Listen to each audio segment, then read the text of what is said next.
Pertama-tama saya akan ucapkan Xin Nian Kuai Le, Sen Di Jian Gang, Wan Se Ruyi. Ini ngerepek ini Bapak Ibu ya. Nian Nian Yu Yu, Hi Jia Ping An, Si Si Sun Li. Apa artinya? Apa artinya? Aku juga enggak tahu. Xin Nian Kuai Le itu artinya selamat tahun baru. Sen Di Jian Gang, badan sehat selalu. Gitu ya Sin, betul? Wan Seri, segala urusan dimudahkan. Nian Nian Yu Yu, tiap tahun selalu berkelimpahan. Hi Jia Ping An, seluruh keluarga diberi keselamatan. Si Si Sun Li, semua usaha lancar selalu. Amin. Disingkat jadi satu, Happy Chinese New Year 2026. Itu paling gampang ya. Happy Chinese New Year 2026. Nah, Bapak Ibu, kemarin waktu acara ini, acara Imlek ini, saya ini baca-baca terus ini ya. Ini semuanya mengarah ke duniawi, betul ya? Ya Bu, kan kita masih hidup di dunia, ya semua dunia dong. Ya, selamat tahun baru, badan sehat selalu, segala urusan dimudahkan, tiap tahun selalu berkelimpahan. Ini duit tok ya Bapak Ibu ya. Terus seluruh keluarga diberi keselamatan, ini kesehatan, semua usaha lancar selalu. Nah, terus ini sebenarnya urusannya dunia, betul ya? Dunia terus. Nah, kemarin saya bincang-bincang sama Juan, waktu itu dia ngomong gini, Mah, semua ucapan-ucapan ini kalau ndak ada Yesus, ndak ada Yesusnya, ini ucapan kosong belaka. Terus aku bilang, kok bisa? Lah, siapa yang buat kita sehat? Tuhan. Siapa yang memudahkan urusan kita? Tuhan. Siapa yang selalu memberi kelimpahan setiap tahun? Tuhan. Siapa lagi? Siapa yang memberi kita keselamatan seluruh keluarga? Tuhan. Siapa yang memberi usaha lancar? Tuhan. Jadi ini semua kalau enggak ada Tuhan, Tuhan Yesus maksudnya, ini usaha, ini omong kosong. Jadi orang-orang cuma ngomong-ngomong aja tapi enggak ada powernya. Nah, berkat kematian dan kebangkitan Yesus yang sudah terjadi 2000 tahun yang lalu, hal yang baik-baik ini bisa terjadi dalam hidup kita. Amin. Yesus sudah mati disalib buat kita supaya di dalam Dia berkat Abraham itu sampai kepada kita. Ada ayatnya, Galatia 3 ayat 8 sampai 9. Ini belum mulai khotbah ya, ini baru pertama-tama. Prolognya. Ayo kita baca Galatia 3 ayat 8 sampai 9. 13 disusun 13 sampai 14. Kitab suci yang sebelumnya mengetahui bahwa Elohim akan membenarkan bangsa-bangsa bukan Yahudi, yaitu kita, oleh iman. Jadi kitab suci yang sebelumnya mengetahui bahwa Elohim akan membenarkan kita, bangsa-bangsa bukan Yahudi, oleh iman, oleh percaya, telah memberitakan kabar baik lebih dahulu kepada Abraham. Segala bangsa akan diberkati olehmu, katanya Tuhan kepada Abraham. Maka mereka yang beriman, yang percaya akan diberkati bersama Abraham yang beriman.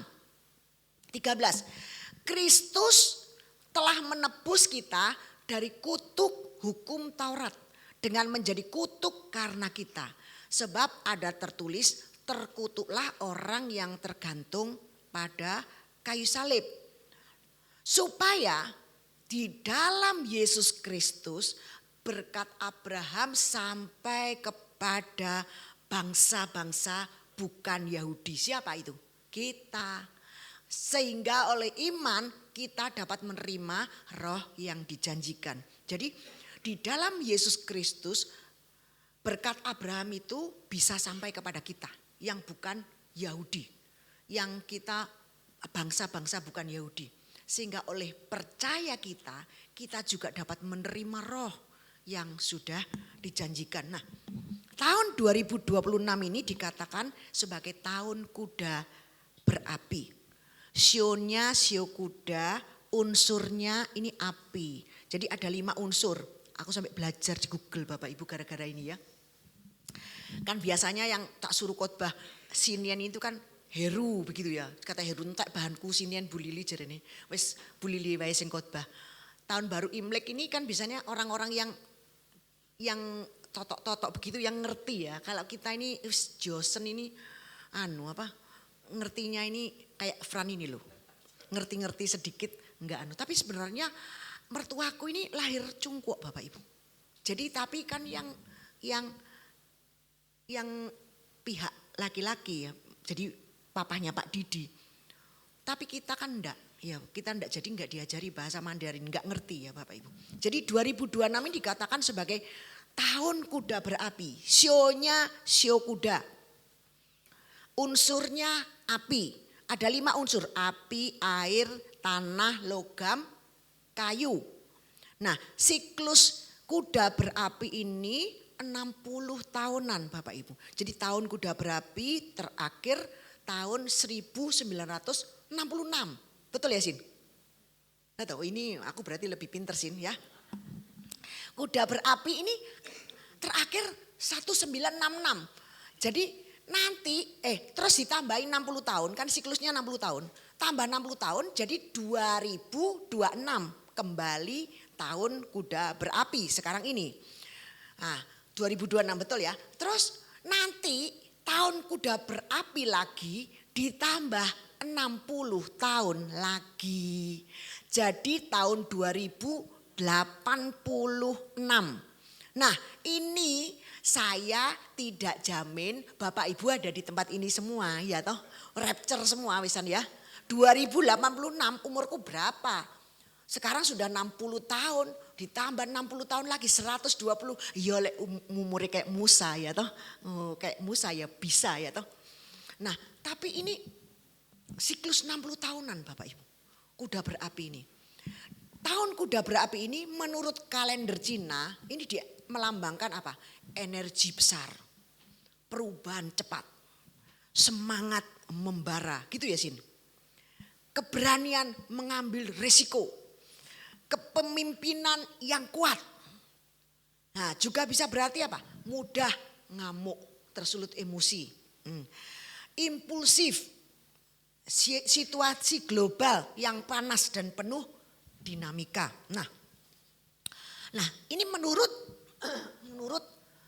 dunia, menurut kalender Cina ya dianggap melambangkan ini macam-macam tadi yang tak sebutkan. Nah, bagaimana kuda berapi ini menurut Alkitab?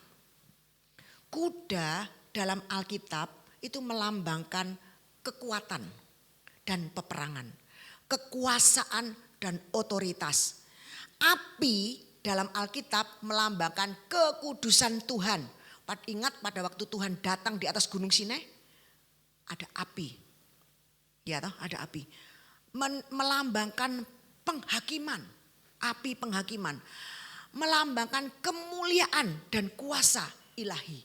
Pada waktu datang di Gunung Sinai itu awannya gelap sekali, terus ada kilat menyambar-nyambar, ada Tuhan itu seperti api yang menghanguskan. Jadi api, bentuknya itu api. Makanya Gunung Sinai yang sebenarnya di tanah Arab, itu Gunung Sinai yang sebenarnya. Itu Gunung Sinainya itu hitam sampai hari ini. Jadi atasnya, puncaknya ini hitam. Itu tanda di mana Tuhan pernah datang. Jadi yang kita datangi ke Mesir itu salah. Bukan Gunung Sinai yang sebenarnya. Gunung Sinai yang sebenarnya adalah di tanah Arab. Coba ditampilkan. Bapak Ibu bisa lihat ya. Ini Gunung Sinai yang benar. tempat Tuhan datang. Jadi ini sebenarnya panjang Bapak Ibu. Ini jadi item-item begini. Item-item begini. Ini adalah terbakar pada waktu itu. Kan kalau kita baca kitab Keluaran kita bisa tahu bahwa gunungnya itu terbakar. Sampai gemeter gini. Gini. Sampai orang Israel ngomong, jangan kita enggak usah. Ada jarak, harus orang binatang, manusia enggak boleh deket-deket ke gunung itu, ada jaraknya. Berapa puluh meter begitu. Terus sampai bangsa Israel ngomong, jangan suruh Tuhan ngomong sama kita. Nanti kita mati. Sama melalui kamu aja Musa, aku percaya. Ini ada seperti ini, tapi ini ada yang lebih jelas Bapak Ibu. Jadi ini panjang itu hitam semua. Panjang itu kemarin Pak Samuel Laswari kirim ke saya. Panjang itu hitam semua. Terus ada juga batunya Musa yang dipukul mengeluarkan air itu. Ada di sana. Ini salah satu cuplikan kecil ya, tapi sebenarnya panjang Bapak Ibu. Ini luar biasa. Juan juga kepingin ke sini. Jadi kembali ke kuda berapi ya, karena ini penghakiman kekudusan Tuhan. Api ini lambang kekudusan Tuhan. Contohnya sudah pernah terjadi di Gunung Sinai. Jadi kuda berapi di dalam Alkitab adalah gambaran supranatural yang melambangkan kuasa surgawi. Jadi Elohim yang melindungi umatnya, melambangkan kemuliaan Tuhan dan kehadiran Elohim. Nah, ada cerita di Alkitab tentang kuda berapi. Bapak Ibu siapa tahu? Banyak ya yang tahu pasti.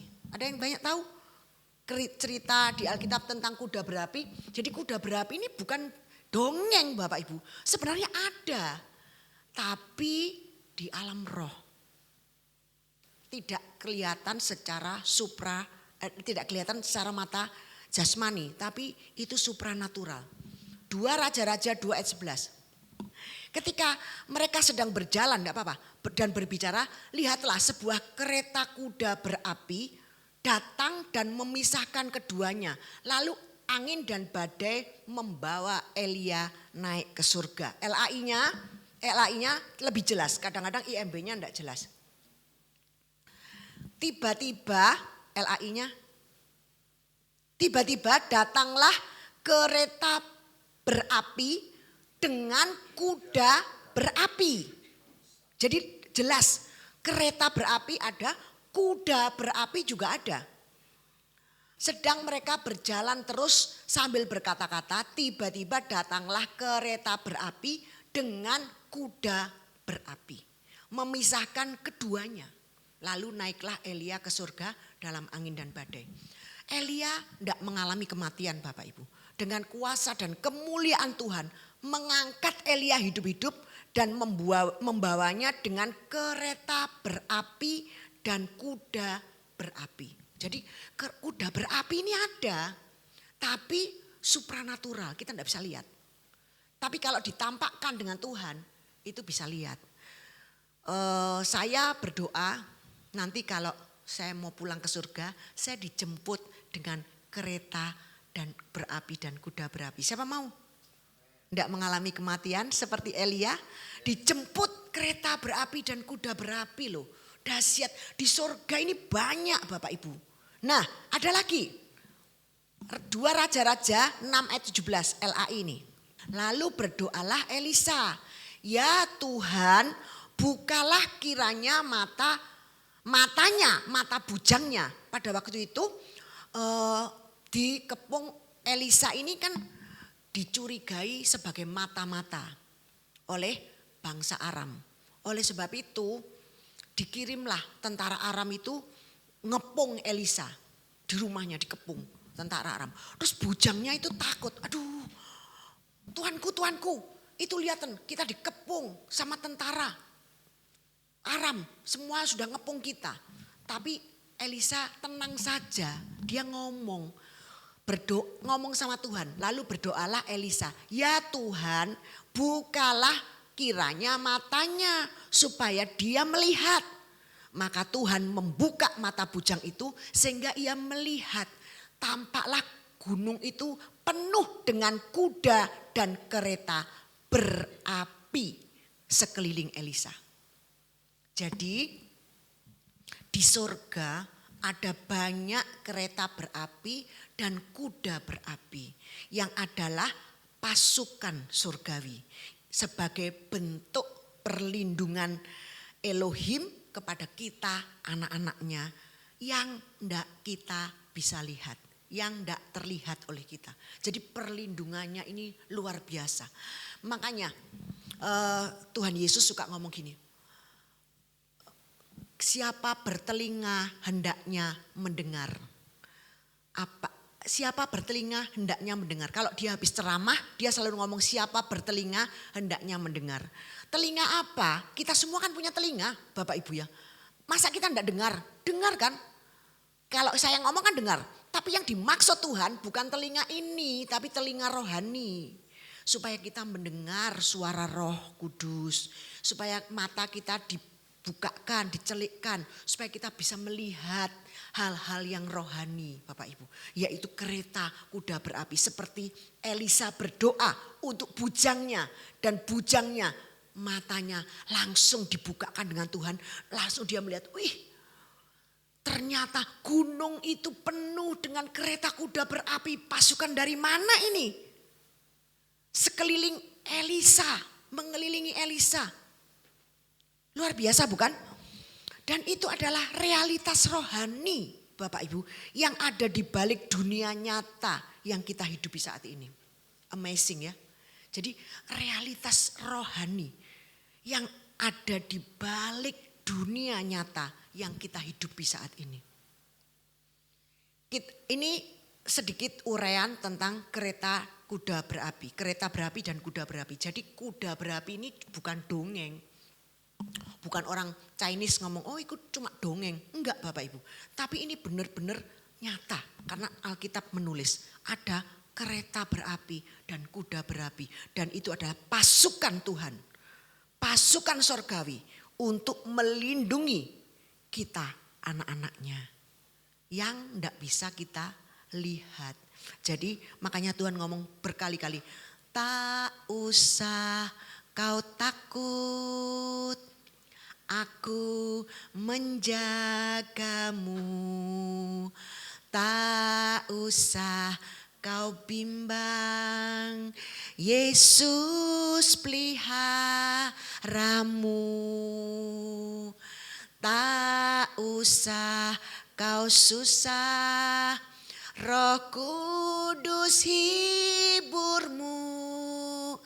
Tak usah kau cemas, Dia memberkatimu. Karena ada kereta kuda berapi yang mengelilingi kita. Jadi dimanapun kita berada ada perlindungan Tuhan. Nah ini uraian sedikit ya tentang tahun kuda berapi, tentang kuda berapi. Bahwa sebenarnya kuda berapi ini ada, bukan dongeng, tapi ini ada. Di Alkitab juga ada. Kita akan masuk kepada firman Tuhan yang berjudul berkat anak cucu. Yang diambil dari Mazmur 112 ayat 1 sampai 3. Ini adalah Mazmur yang dinyanyikan. Haleluya, berbahagialah orang yang hormat akan Yehova, yang sangat suka akan perintah-perintahnya. Keturunannya akan perkasa di bumi, generasi orang-orang benar akan diberkati. Kemakmuran dan kekayaan ada dalam rumahnya dan kebenarannya tetap selama-lamanya. Nah, jadi di sini pemazmur ini menuliskan bahwa orang yang hormat, ayat 1, hormat akan Yehova, bukan takut ya, tapi hormat dan sangat suka akan firman-Nya, perintahnya, akan menghasilkan keturunan yang perkasa di bumi. Diberkati, makmur, betul ya, diberkati, kedua, ketiga, diberkati, makmur dan kaya. Ayat 1 sampai 3. Nah, dan sebenarnya Bapak Ibu berkat Tuhan ini tidak berhenti pada satu generasi. Tapi sampai ke anak cucu. Berkat generasi ini bukan dimulai dari harta Bapak Ibu. bukan dimulai dari pendidikan tinggi. Ada temene suamiku pendidikannya tinggi, ciamik pinter, masuk penjara Bapak Ibu, korupsi. Nah, jadi bukan dimulai dari harta. Ada orang yang kaya tapi gak bisa, anaknya merusal-merusal, hartanya habis. Berkat generasi ini bukan dimulai dari harta, bukan dimulai dari pendidikan, tapi dari hati yang hormat akan Tuhan. Karena Tuhan ini sekali lagi melihat hati. Melihat hati kita. Kadang kita sendiri, kata Juan, Mama sendiri belum tentu ngerti hatinya Mama bagaimana. Mama sudah bilang, ya aku berserah, aku surrender sama Tuhan. Tapi Tuhan lihat kamu belum berserah kok dengan aku. Iya betul ya, memang benar. Yang melihat, yang tahu hati saya itu cuma Tuhan. Kanan kiri, bahkan saya sendiri nggak ada yang tahu. Jadi semua itu dimulai dari hati. Berkat generasi ini dimulai dari hati yang hormat akan Tuhan, yang suka akan firman-Nya.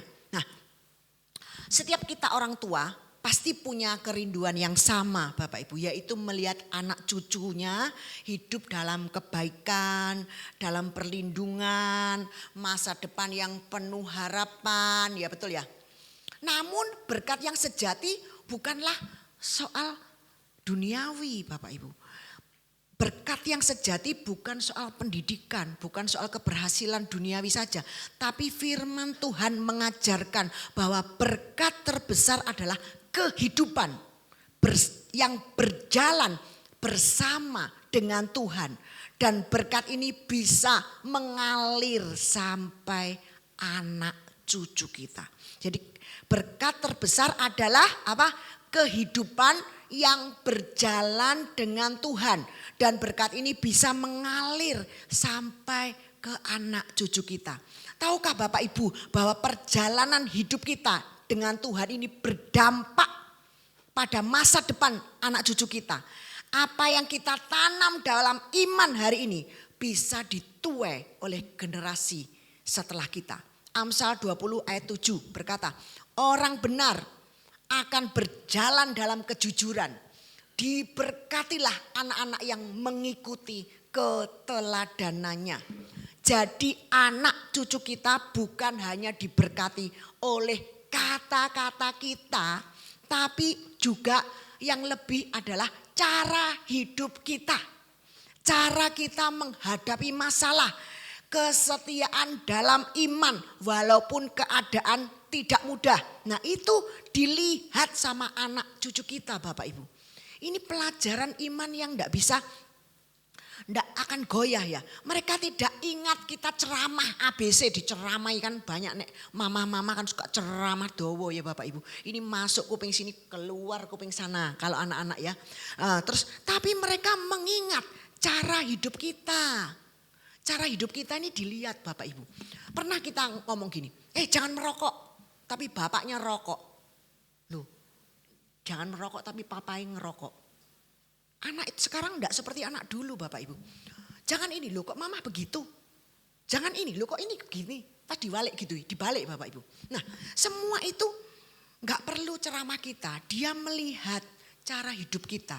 Dia mengingat dalam memorinya. Dia ingat papahnya ini begini. Saya ingat Juan kalau ngomong dengan saya.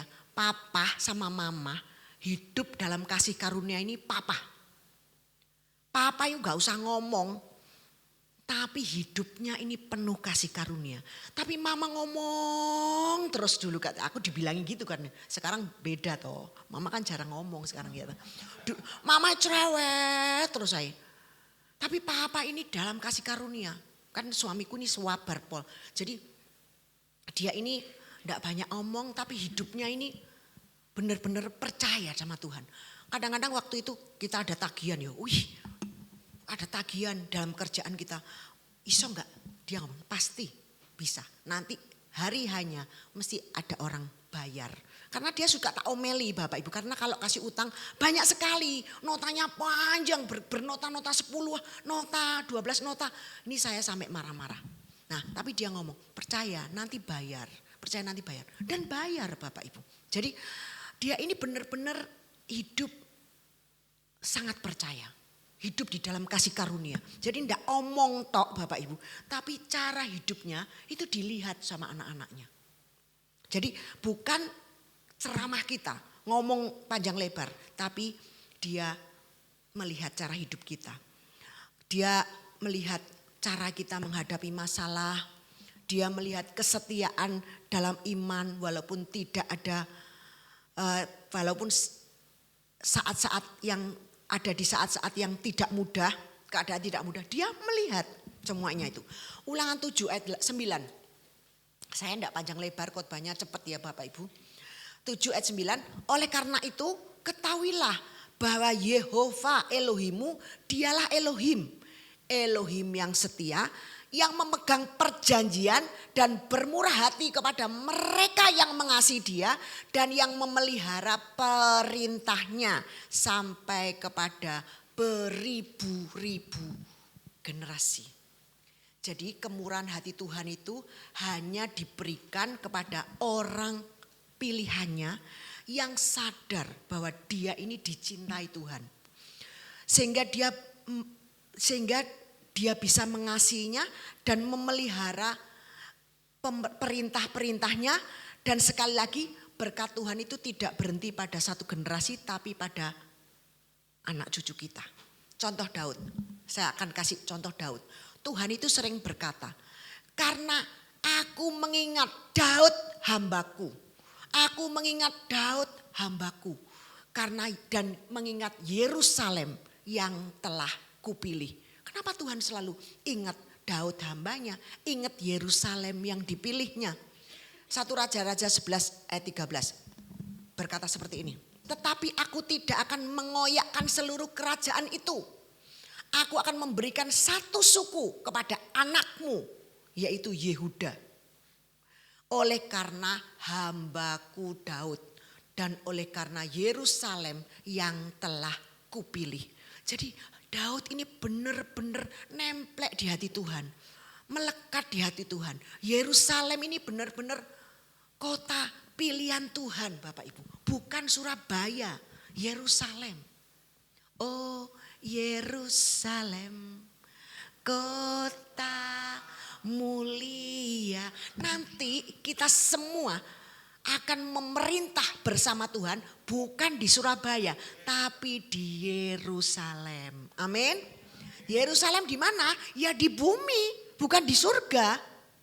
Jadi kita akan hidup selama-lamanya pakai tubuh baru di bumi, di Yerusalem baru yang ada letaknya di bumi, bukan di surga. Nah, 1 Raja-Raja 11 ayat 32. Berkata seperti apa? Tetapi ia akan memiliki satu suku oleh karena hambaku Daud dan oleh karena Yerusalem kota yang telah aku pilih itu dan dari seluruh suku Yehuda. Ini gimana? Ceritanya gimana? Karena keturunan Daud ini semuanya nakal semua Bapak Ibu. Merosal semua. Tuhan memilih satu suku Yehuda yang akan melahirkan Yesus. Karena Daud hamba. Karena dia mengingat Daud, dia tidak memusnahkan keturunan Daud, tapi dia menyisakan satu suku, yaitu suku Yehuda. Apakah Yehuda terlalu baik? Enggak juga, karena Tuhan memilih. Jadi Tuhan kalau milih itu enggak harus yang sempurna, yang baik. Enggak, suka-suka Tuhan. Aku mau milih siapa? Betul ya Pak Gerson? Suka-suka Tuhan. Suka-sukanya Tuhan milih, tidak harus sempurna. Daud tidak sempurna Bapak Ibu.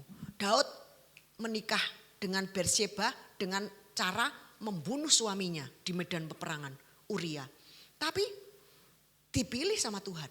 Jadi karena hambaku Daud dan oleh karena Yerusalem kota yang telah aku pilih itu dari seluruh Yehuda. Terus Tuhan selalu mengingat Daud.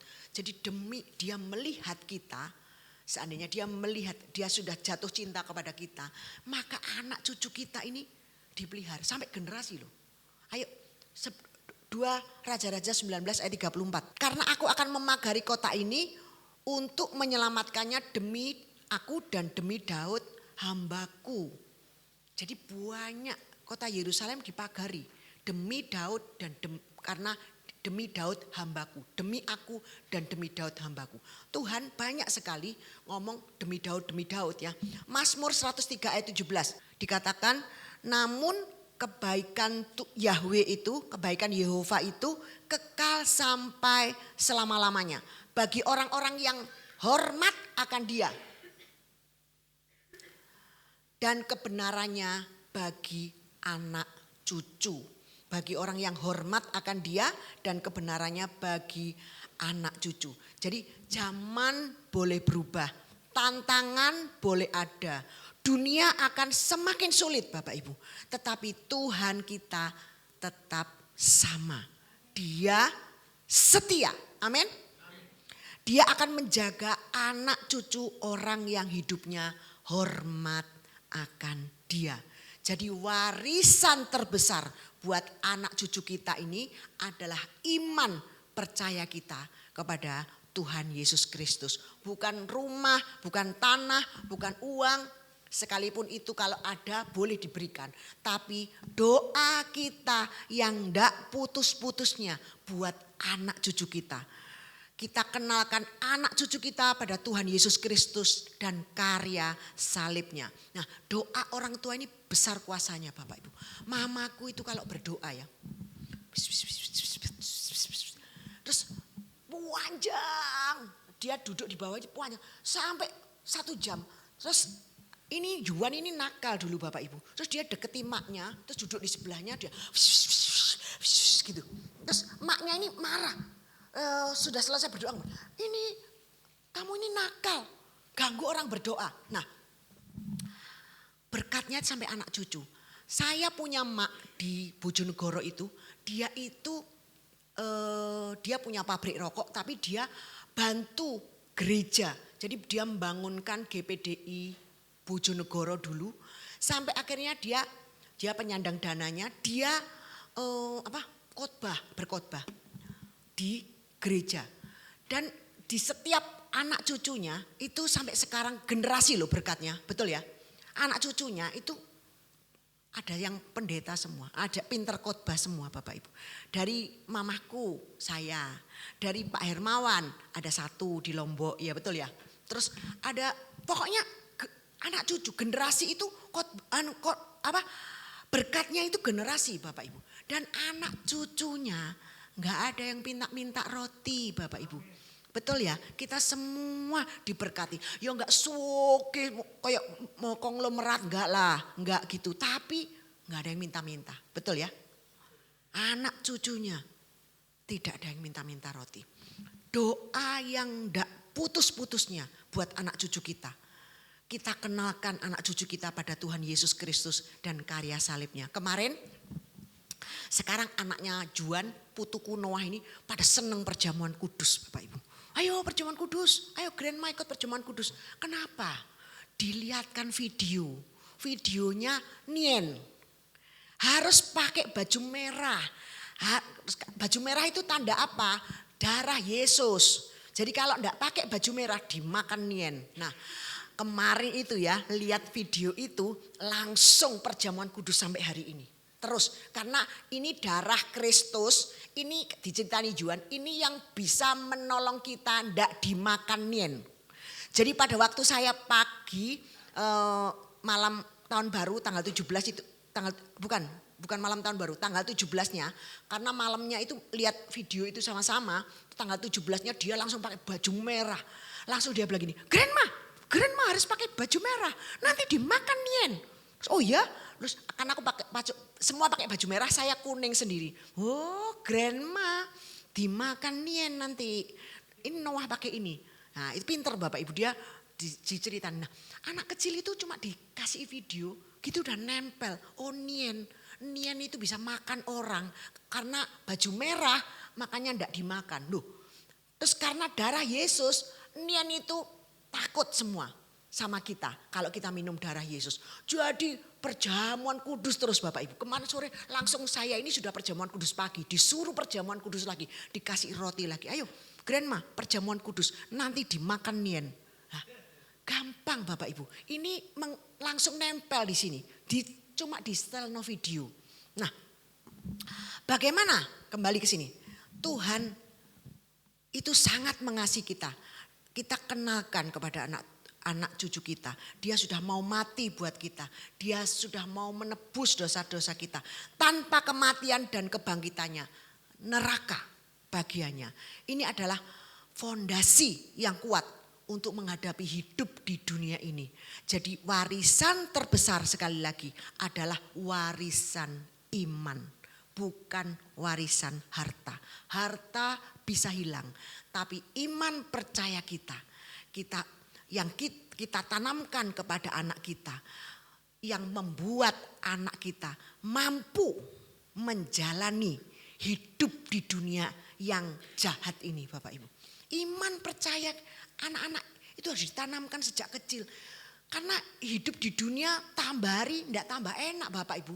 Tambah hari tambah enggak karu-karuan. Tapi kalau kita punya iman percaya, tanamkan di hati anaknya. Ada Yesus di dalam hatimu. Ada Roh Kudus yang akan menuntun kamu. Kamu ndak usah takut. Ditanamkan di dalam hati anak-anak kita. Anak kita ini menghadapi hari-hari ini dalam perjalanannya dia ke dalam dunia, di dalam dunia yang masih panjang ini, dia bisa kuat Bapak Ibu. Jadi ini adalah warisan terbesar. Warisan iman, bukan warisan harta. Nah Bapak Ibu, mulai dari sekarang ini kita mau siapkan warisan terbesar buat anak cucu kita, yaitu warisan iman kepada Tuhan Yesus Kristus. Kita doakan mereka setiap hari tidak putus-putusnya, karena doa-doa kita dan iman yang Tuhan sudah berikan kepada kita dalam menghadapi masalah. Juga cerita kesaksian-kesaksian kita yang kita ceritakan kepada anak-anak kita tentang kesetiaan Tuhan pada kita dalam setiap perkara. Ini semua berdampak jauh ke depan buat anak cucu kita. Biarlah itu yang bisa menjadi gaya hidup kita dalam keluarga kita. Seperti dikatakan dalam Keluaran ayat terakhir, Keluaran 12 ayat 25 sampai 27 dikatakan, ketika kamu masuk ke negeri yang akan diberikan Yehova kepadamu, seperti yang telah Dia janjikan, haruslah kamu memelihara ibadah ini. 26. Ketika anak-anakmu bertanya kepadamu, apa arti ibadah ini? Kamu harus mengatakan, kurban Paskah itu adalah bagi Yehova yang melewati rumah-rumah Bani Israel di Mesir.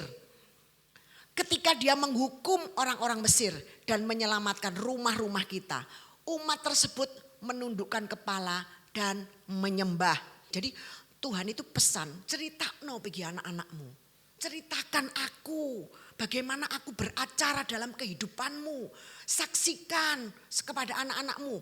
Ulangan 4 ayat 9 dikatakan, tetapi waspadalah dan berhati-hatilah supaya engkau jangan melupakan perkara-perkara yang telah dilihat matamu, dan supaya jangan semuanya itu hilang dari ingatanmu seumur hidupmu. Beritahukanlah semua itu kepada anak-anakmu dan kepada cucu cicitmu. Terus khususnya pada hari di mana engkau berdiri di hadapan Yehova Elohimu di Gunung Horeb. Waktu Yehova berfirman kepadaku, kumpulkanlah umat itu kepadaku, maka aku akan membuat mereka mendengar perkataanku, sehingga mereka belajar untuk takut, hormat kepadaku selama mereka hidup di muka bumi, dan supaya mereka mengajarkan kepada anak-anak mereka. Ulangan 6 ayat 4 sampai 7 dikatakan, dengarkanlah hai Israel, Yehova itu Elohim kita, Yehova itu Esa. Kasihlah Elohimu dengan sepenuh hatimu, seluruh jiwamu dan dengan segenap kekuatanmu. Nah, semua perintah yang aku sampaikan kepadamu hari ini camkanlah dalam hatimu. 7, haruslah engkau terus mengajarkannya kepada anak-anakmu dan membicarakannya ketika engkau duduk di rumahmu, ketika engkau sedang dalam perjalanan, ketika engkau berbaring dan ketika engkau bangun. Jadi ceritain terus tentang Yesus. Bagaimana Yesus sudah menolong mama. Yesus sudah beracara dalam kehidupan mama. Seperti ini, ceritakan. Nah terus yang terakhir, Ulangan 11 ayat 19 dan 21. Dan kamu harus mengajarkannya kepada anak-anakmu dengan membicarakannya ketika engkau duduk di rumahmu. Pada waktu duduk-duduk. Dan ketika engkau sedang dalam perjalanan, waktu di mobil, ketika engkau berbaring, mau tidur, dan ketika engkau bangun, 21. Supaya apa? Panjang umurmu. Ada upah loh. Kalau kita suka ceritakan ke anak-anak kita bagaimana kebaikan Tuhan yang sudah Tuhan lakukan dalam hidup kita. Ada upahnya supaya panjang umurmu dan umur anak-anakmu di tanah yang dijanjikan Yehova dengan sumpah kepada leluhurmu. Untuk memberikannya kepada mereka selama langit berada di atas bumi. Amin. Jadi ada upah Bapak Ibu. Mari pulang dari tempat ini. Kita akan memulai. Yang dulu mungkin gak tahu cerita, nek pulang sumpek terus, pekerjaannya banyak dan semuanya, terus sama anak-anak kurang dekat, ya kita berubah Bapak Ibu. Kita ceritain Tuhan, bagaimana mama menghadapi pergumulan yang seperti ini, sampai hari ini mama bisa kuat, itu semua karena Tuhan. Sampai hari ini kita kena pajak, ternyata Tuhan kembalikan uang pajak, Tuhan beracara dalam setiap, itu ceritain semuanya. Sehingga anak-anak kita, oh iya ya, kayak Mian itu loh, kayak Noah lihat Nian itu apa, terus dia jadi ketakutan, langsung dia bawa ini tuh supaya Nian takut. Pakai baju merah, oh grandma pakai baju merah, enggak dimakan sama Nian, seperti itu. Nah itu sudah mancep, sudah mengakar di kepala kita. Apalagi kalau kita ceritakan Yesus. Amin. Ayo kita berdoa untuk firman Tuhan. Terus kita lanjut ke acara yang lainnya. Terima kasih Tuhan. Engkau sungguh sangat baik. Kami percaya warisan iman ini akan menjadi warisan yang terbesar di dalam setiap keluarga di dalam jemaat NCC. Sehingga dia ngerti Bapak Ibu. Ngerti Tuhan bahwa warisan iman ini yang harus diberikan kepada anak-anak kita. Bukan warisan harta. Tapi biarlah juga pengenalan akan Tuhan bertumbuh di dalam setiap jemaat NCC. Sehingga pada waktu dia menyaksikan Tuhan. Dia menyaksikan Tuhan yang benar. Dia menyaksikan bukan karena kita berbuat baik maka Tuhan baik. Kalau kita berbuat jahat Tuhan jahat. Tapi dia tetap memberikan warisan yang benar. Bahwa Tuhan itu selalu baik kepada kita. Apapun keadaan kita. Dia tetap Tuhan yang baik. Dan ending dari semua masalah kehidupan ini adalah baik. Terima kasih Tuhan, saya selesai berbicara. Tetapi Tuhan tidak pernah selesai berbicara terus dalam setiap hati jemaat-Mu yang mendengarkan sore hari ini. Karena kami percaya kami semua akan diberkati. Di dalam nama Tuhan Yesus Kristus, haleluya, amin.